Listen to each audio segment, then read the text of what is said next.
Good evening, travelers of tomorrow. Tonight, we're stepping into a world not so different from our own, yet transformed by time and human ingenuity. It's the year 2134, and humanity has discovered something profound about the nature of rest, dreams, and healing. Take a moment to settle into your favorite spot. Perhaps adjust your pillow. Pull that blanket a little closer.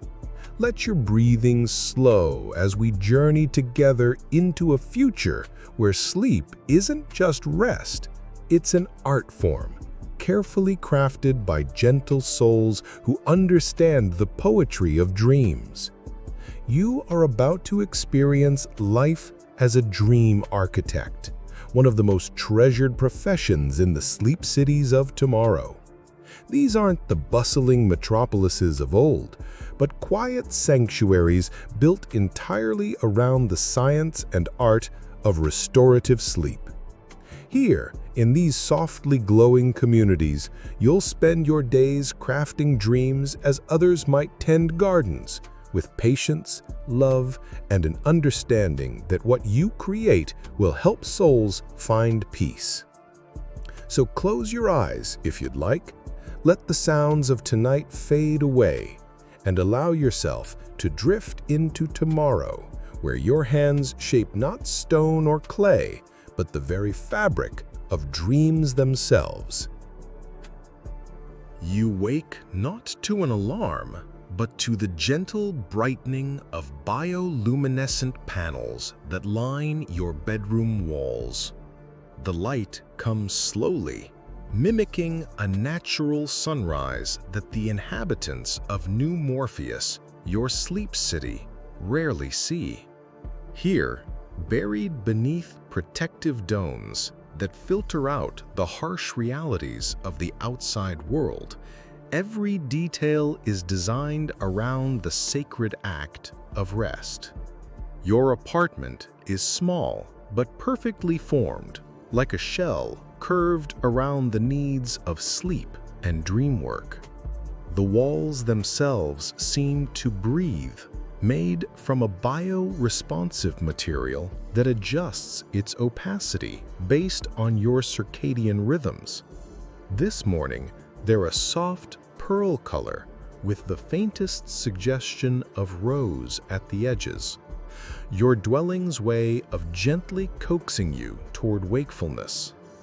The air carries a subtle fragrance, not artificial, but carefully cultivated. Lavender grown in the city's meditation gardens, mixed with something that smells like morning mist and clean linens. Every breath feels purposeful, designed to maintain that liminal space between sleep and waking consciousness that is so essential to your work.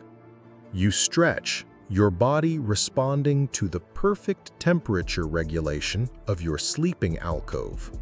The mattress beneath you isn't just comfortable. It's a marvel of future engineering, filled with microfibers that have monitored your sleep stages throughout the night, adjusting firmness and temperature to guide you through optimal rest cycles. As a dream architect, your own sleep is considered precious, a tool of your trade that must be maintained with the same care a musician gives their instrument. Rising slowly, never hurriedly, for haste is discouraged in the sleep cities, you pad barefoot across floors that warm gently beneath your feet. The windows of your apartment don't look out onto streets or skylines, but onto the quiet gardens, where other early risers move like gentle ghosts among pathways lined with plants chosen specifically for their calming properties. There, you see Kira, another dream architect who lives in your building. She's performing her morning meditation among the silver-leafed dream sage, her movements so slow and purposeful they seem like a dance. You've known each other for 3 years now, ever since you both completed your apprenticeships. And there's something developing between you, something as soft and gradual as the changing of seasons. Your morning routine is a ritual of preparation. In the cleansing alcove, water flows in gentle streams that massage away any tension from the night. The temperature is precisely calibrated to your preferences, learned over months by the building's AI, which knows that you prefer your morning wash to be just slightly cool, helping to maintain that bridge between the dream world and waking consciousness. The mirror above your basin isn't quite a mirror. It's a wellness display that shows not just your reflection, but subtle indicators of your mental and physical state. This morning, it shows the gentle green glow that indicates you're well-rested and ready for dream work. Sometimes, after particularly intense crafting sessions, it might show amber or even soft red, suggesting you need additional rest before working with clients' subconscious minds. As you dress in the flowing, comfortable robes that dream architects wear, soft gray fabric that seems to shimmer with the faintest suggestion of stars, you can hear the city beginning its quiet day. No traffic, no machinery, just the soft sounds of a community designed around tranquility. Fountains flowing, wind chimes responding to gentle breezes, the distant sound of someone playing a meditation harp.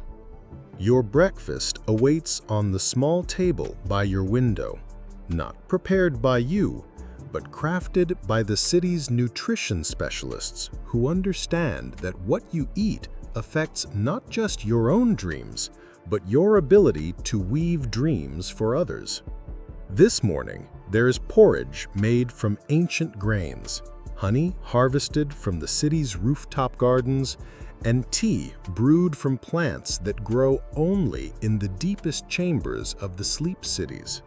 Herbs that have been cultivated for over a century to promote clarity of mind and emotional balance. You eat slowly, as you do everything in New Morpheus. Each bite is mindful, each sip of tea a small meditation. Through your window, you watch as delivery drones move silently through the morning air.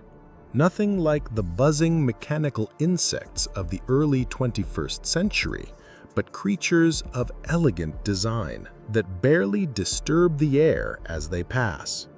Today, you have 3 clients scheduled. Your first appointment isn't for another 2 hours, but preparation for dream work cannot be rushed.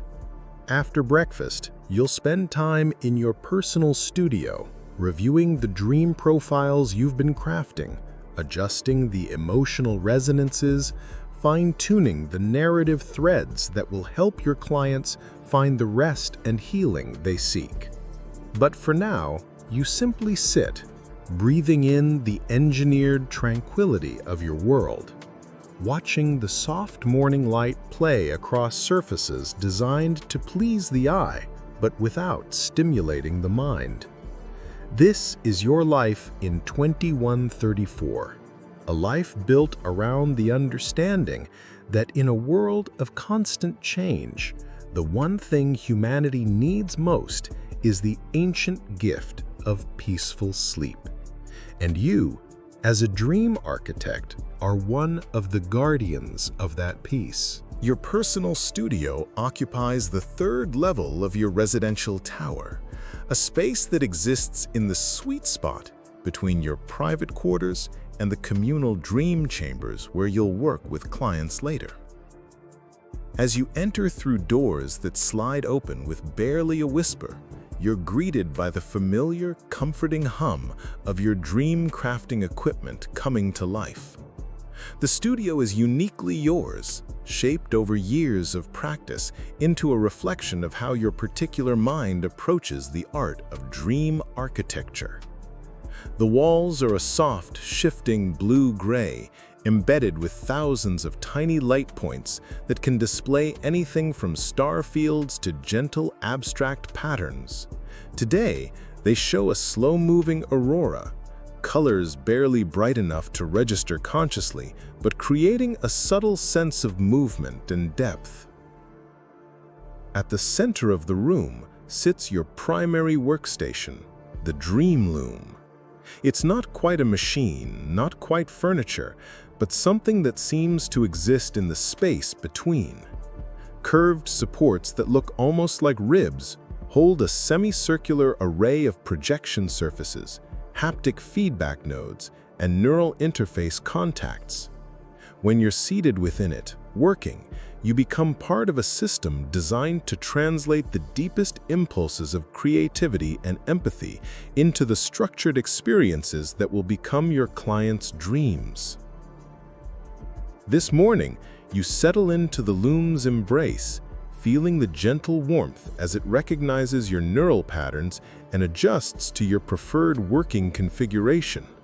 The haptic nodes position themselves against your temples, wrists, and the base of your skull, contact points that will allow you to feel, literally feel, the emotional textures you're weaving into the dream experiences. Your first client today is Marcus, a man in his 50s who came to New Morpheus 6 months ago, carrying trauma from his work in the outside cities. He'd been a crisis counselor in Neo Francisco, helping victims of the climate disasters that still plague the unprotected regions of Earth. The compassion that made him excellent at his job also left him vulnerable to a condition the sleep cities call empathy overflow, when someone has absorbed so much pain from others that their own dreams become haunted, restless, filled with anxieties that aren't even their own. You've been working with Marcus for 8 sessions now, crafting a series of connected dreams designed to help his mind process and release the accumulated emotional weight he carries. The dreams you create for him aren't escapist fantasies, but carefully structured experiences that allow his subconscious to safely explore, understand, and ultimately let go of the trauma he's absorbed. As you work, your hands move through 3-dimensional space, manipulating streams of light that represent different aspects of the dream you're crafting. Here, a golden thread that carries the feeling of warm sunlight on skin. There, a deeper blue current that holds the sound of gentle rain. Not the destructive storms Marcus witnessed in his crisis work, but the soft, nourishing rains of childhood summers. The Dream Loom responds to your movements by generating what the inhabitants of the sleep cities call emotional architecture, structures of experience that exist not in physical space, but in the landscape of consciousness. Today's dream for Marcus will take place in a library, but not an ordinary one. This will be a library of released memories, where each book on each shelf represents something painful he's carried for someone else, and where the simple act of taking a book from the shelf and setting it down allows that pain to transform into wisdom, then fade. You spend 40 minutes on the emotional calibrations alone. The Loom's biofeedback systems let you feel how each element of the dream might affect someone in Marcus's psychological state. When you add the scent of old paper and binding glue to the library dream, you feel a little flutter of anxiety, too much like the archives where Marcus had to review case files of people he couldn't save. You adjust, shifting the scent toward vanilla and cedar, the smell of well-loved books that hold only stories, not records of real suffering. The work requires something between meditation and performance. You must empty yourself of your own preoccupations and become, for a time, a clear channel for exactly what your client needs. Some dream architects describe it as becoming a lens that focuses healing intentions into structured experience. Others call it compassionate engineering, building bridges between what is and what could be using the architecture of sleep itself. As Marcus's dream takes final shape in the loom's projection space, you see it as it will unfold in his sleeping mind. He'll find himself in the library at twilight, golden light streaming through tall windows. The books won't be organized in any way that makes logical sense. Dream logic is different from waking logic, but each one he's drawn to will be exactly the memory he needs to release. And as he takes each book from the shelf, he'll feel its weight, both physical and emotional. And as he sets it down on the central table, that weight will transform, becoming not a burden, but a gift. Compassion earned through experience, wisdom that will serve him, but no longer wound him. The final element you add is something you call a comfort anchor, a consistent sensory detail that will help Marcus feel safe throughout the experience. In his case, it's the feeling of a gentle breeze through the library's windows, carrying the scent of jasmine from gardens he remembered from his childhood home. If the dream becomes too intense, if his mind begins to resist the healing process, this anchor will activate more strongly, reminding his subconscious that he is safe, that this is just a dream, and that he can trust the process. When you're finished with Marcus's dream, you save it to the communal archives where it will await the afternoon session. But your work is far from over. Your second client requires a very different approach. Elena is 19, born and raised in New Morpheus, and she represents a challenge that dream architects are still learning to understand. Unlike the adults who come to the sleep cities seeking healing from trauma, Elena belongs to the first generation that grew up entirely within this protected environment. Her dreams, rather than being troubled by external experiences, have become stuck in patterns of endless comfort. She sleeps well, but her dreams have become so pleasant, so predictable, that they're no longer providing the psychological growth that dreams are supposed to foster. For Elena, you're crafting what the profession calls growth dreams, experiences designed not to heal trauma, but to safely introduce the kind of challenges that help a young mind develop resilience, creativity, and emotional depth. These dreams must walk a careful line between being stimulating enough to promote growth while remaining gentle enough to preserve the sense of safety that is so essential to Sleep City culture. As you work, shaping currents of curiosity and wonder, you find yourself thinking about Elena's situation. She represents a question that your profession grapples with constantly. In creating perfect environments for healing and rest, what do we lose? What aspects of human growth require some form of struggle, and how do we provide that safely? You don't have answers to these larger questions. No individual dream architect does, but in the careful crafting of Elena's exploration dream, you're participating in humanity's ongoing attempt to understand what we need to be fully human and how we can provide that in a world that has finally learned to prioritize peace over productivity, rest over achievement, healing over endless growth. The work is slow, meditative, requiring the kind of focused attention that can only exist in an environment designed to support it. As you shape the final elements of Elena's dream, you realize that 3 hours have passed without your noticing. Time has a different quality in the sleep cities, flowing more like honey than water. Soon, it will be time for your first appointment.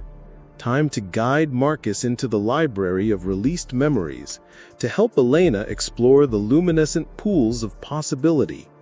But for now, you simply sit in your studio, surrounded by the tools of a profession that didn't exist a century ago, preparing to practice an art that might be humanity's most important discovery, the ability to intentionally craft peace.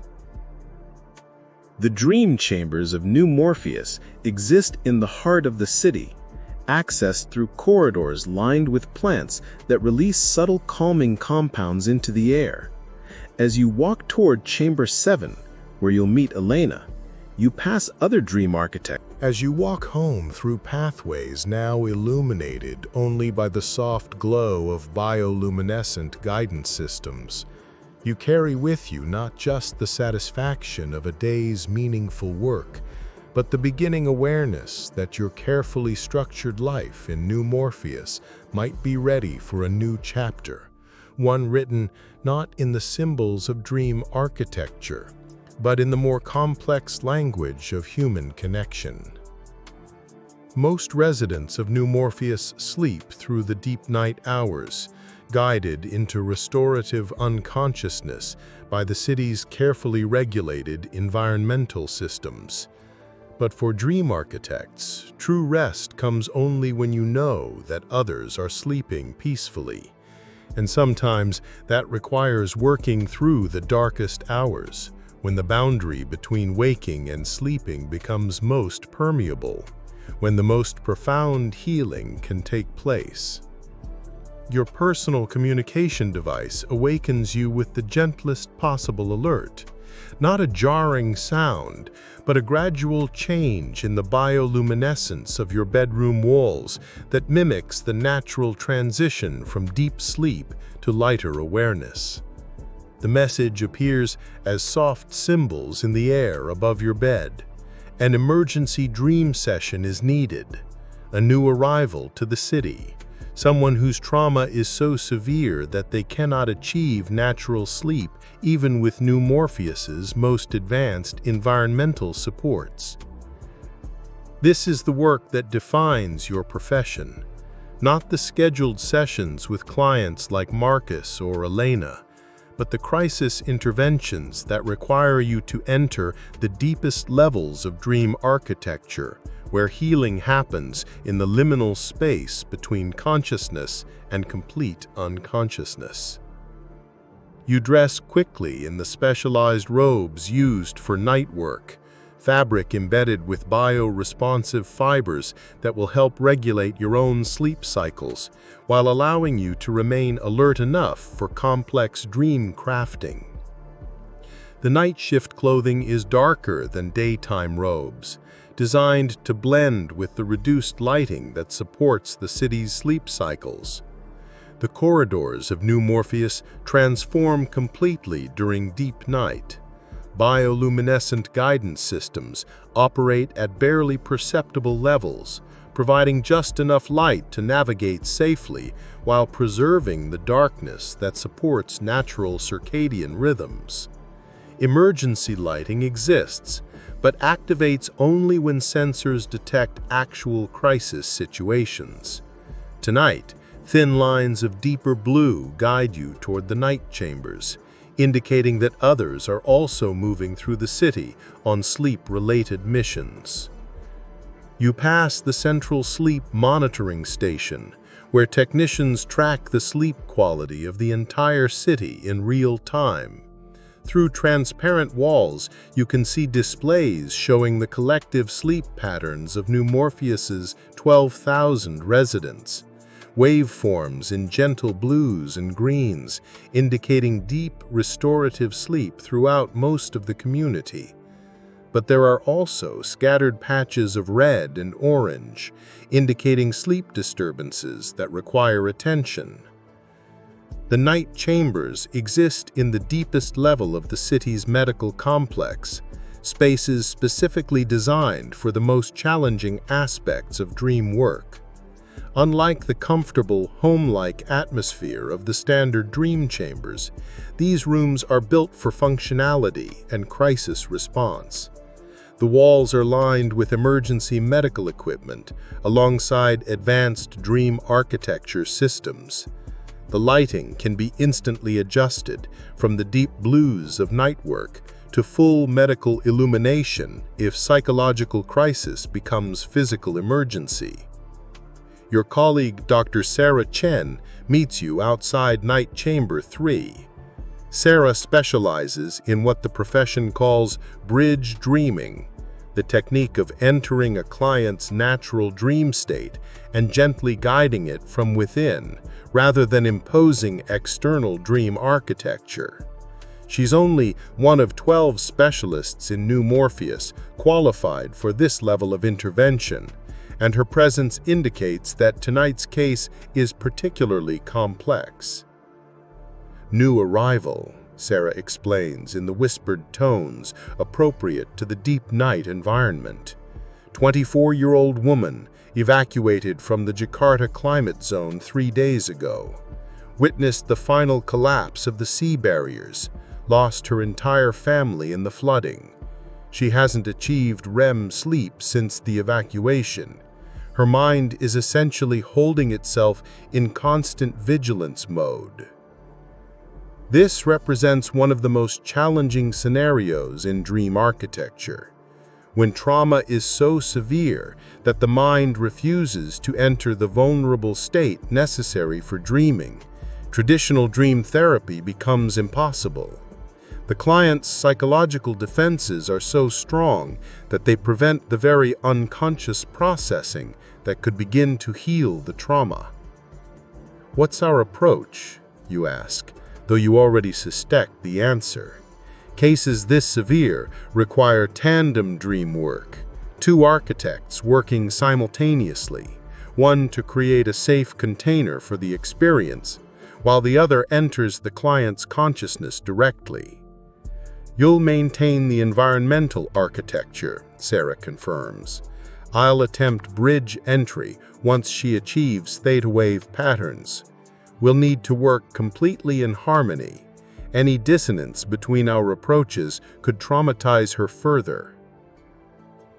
The client, introduced only as Maya to protect her privacy, is already in the chamber when you arrive. She lies in the specialized support system used for crisis dream work. Not the comfortable chair-like structures of normal sessions, but a medical-grade pod that can monitor and support every aspect of her physiological function while providing maximum psychological safety. Even in the dim lighting of the night chamber, you can see the physical markers of severe trauma. Maya's body maintains the tension patterns of someone in constant fight or flight mode. Her breathing is shallow and irregular. The biomonitors show brain activity that resembles waking consciousness more than the natural drowsiness that should precede sleep. "Maya," Sarah says softly, her voice taking on the particular tonal qualities that help traumatized minds feel safe. "We're going to help you sleep tonight, not by forcing anything, but by creating a space so safe that your mind can finally rest." The process begins with environmental preparation. You activate the chamber's most advanced atmospheric controls, introducing microscopic amounts of compounds that support natural sleep without creating chemical dependence. The air begins to carry barely detectable traces of elements found in deep forests, negative ions, plant compounds that have helped humans sleep peacefully for millennia. Next comes the acoustic environment. Unlike the simple white noise or nature sounds used in standard sessions, crisis dream work requires precisely calibrated sound frequencies that help traumatized nervous systems regulate themselves.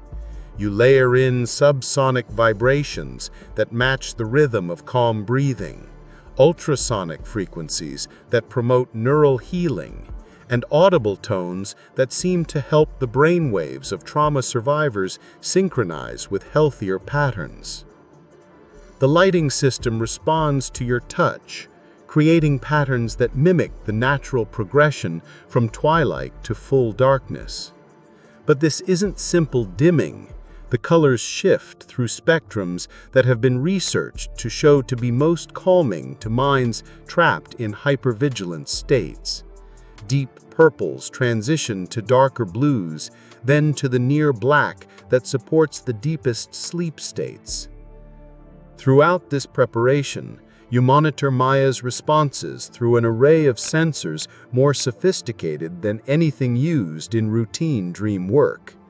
Brain activity, heart rate variability, muscle tension, stress hormone levels, even the electromagnetic patterns that some researchers believe indicate spiritual or emotional states, all tracked in real time to ensure that every environmental adjustment serves her healing rather than accidentally triggering further trauma responses. Sarah begins the psychological preparation phase, using voice techniques developed specifically for trauma survivors. Not exactly hypnosis, but a form of guided relaxation that helps overactive nervous systems gradually dial down their defensive vigilance. She speaks of safety in terms that Maya's subconscious can understand, not promises that bad things won't happen, which traumatized minds immediately reject as lies, but acknowledgments that this particular moment, this particular place, can. As afternoon settles over New Morpheus and you prepare for the day's final client session, take a moment to step back from the immediate details of dream work and consider the larger tapestry of which your life is part. You are living in humanity's attempt to consciously evolve, to move beyond the patterns of trauma, competition, and environmental destruction that characterized earlier centuries, and towards something unprecedented in human history, a civilization built around healing, consciousness, and the intentional cultivation of peace. The sleep cities represent more than just refuges from a damaged world. They're laboratories where humanity is learning to understand consciousness itself, the nature of dreams, the mechanisms of healing, the delicate relationships between individual minds and the collective human experience. Your work as a dream architect places you at the center of this exploration, helping to develop techniques and understandings that might eventually transform not just individual lives, but the entire trajectory of human civilization.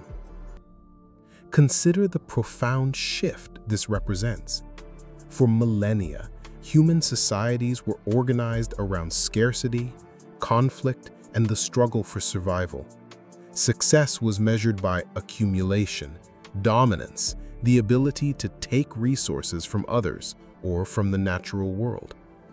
Dreams, when they were considered at all, were seen as either meaningless byproducts of sleep or messages from supernatural sources beyond human understanding or control. But here, in 2134, in places like New Morpheus, humanity has learned to recognize dreams as what they truly are: the mind's natural healing system, the mechanism by which consciousness processes experience, integrates learning, and creates new possibilities for growth and understanding. By learning to work consciously with dreams, to guide them, shape them, and craft them for therapeutic purposes, your civilization has unlocked healing potentials that earlier generations could barely imagine. The clients you work with each day represent the leading edge of human psychological development. Marcus, learning to release trauma absorbed from helping others. Elena, exploring aspects of herself that her protected upbringing never allowed her to develop. Maya, recovering from experiences so severe that earlier medical systems would have considered her permanently damaged. Each of their healing journeys contributes to humanity's growing understanding of consciousness, resilience, and the seemingly infinite capacity of minds to recover from even the most severe wounds. But your work extends beyond individual healing. Every technique refined, every breakthrough achieved, every new understanding developed in the sleep cities becomes part of humanity's collective knowledge base. Researchers from around the world study the developments emerging from places like New Morpheus, adapting therapeutic approaches for use in the outside cities, gradually spreading the understanding that healing consciousness might be the key to healing civilization itself. The relationship developing between you and Kira represents another aspect of this evolution, the recognition that deep healing happens not just in professional therapeutic contexts, but in all the relationships that make up human life. By learning to approach love, friendship, and daily life with the same intentionality and care that you bring to dream work, you're participating in the development of new ways of being human, ways that prioritize connection, empathy, and mutual support over the competitive individualism that characterized earlier eras. Even the physical design of New Morpheus reflects this evolution in human consciousness. The flowing architecture, the integration with natural systems, the attention to light, sound, and air quality all represent a rejection of the harsh, angular, and environmentally destructive design principles of earlier civilizations. By learning to build spaces that support rather than stress human consciousness, your society has discovered that environment and psychology are intimately connected, that healing the relationship between humans and their surroundings is essential for healing the human mind itself. The atmospheric processors, the bioluminescent guidance systems, the plants chosen for their psychological as well as environmental benefits, these aren't just technologies, but expressions of a fundamentally different understanding of what civilization could be. Instead of dominating natural systems, your society has learned to work with them, creating living partnerships between human consciousness and the natural world. This represents perhaps the most profound shift of all, the recognition that human consciousness is not separate from the natural world, but part of it. The trauma that created the need for sleep cities in the first place came largely from treating the environment as an object to be exploited, rather than a system of relationships to be honored. By learning to heal the psychological wounds created by that separation, your civilization is simultaneously learning to heal the environmental damage that resulted from it. The night work you performed with Maya, the careful attention to atmospheric composition, acoustic environments, and electromagnetic fields reflects a sophisticated understanding of how human consciousness exists within complex webs of relationship with the physical world. By learning to work consciously with these relationships, dream architects have discovered healing potentials that integrate psychological, environmental, and even spiritual dimensions of human experience.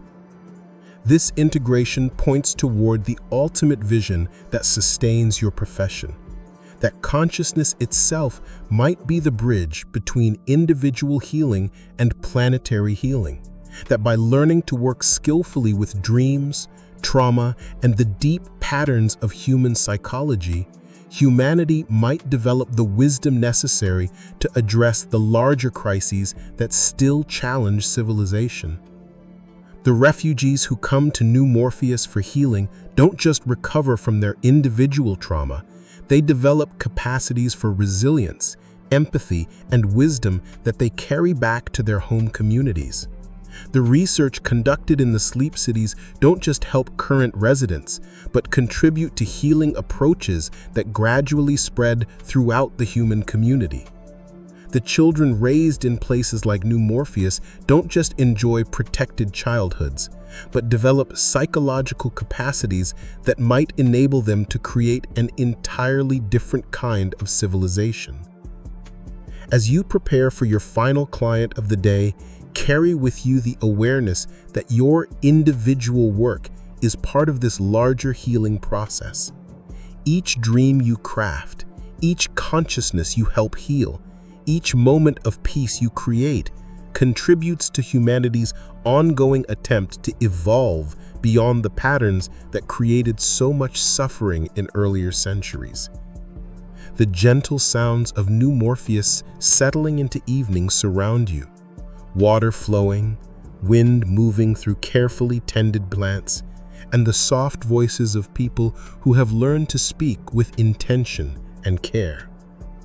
This is what humanity sounds like when it's no longer driven by fear, competition, and the desperate attempt to extract security from a world experienced as hostile and separate.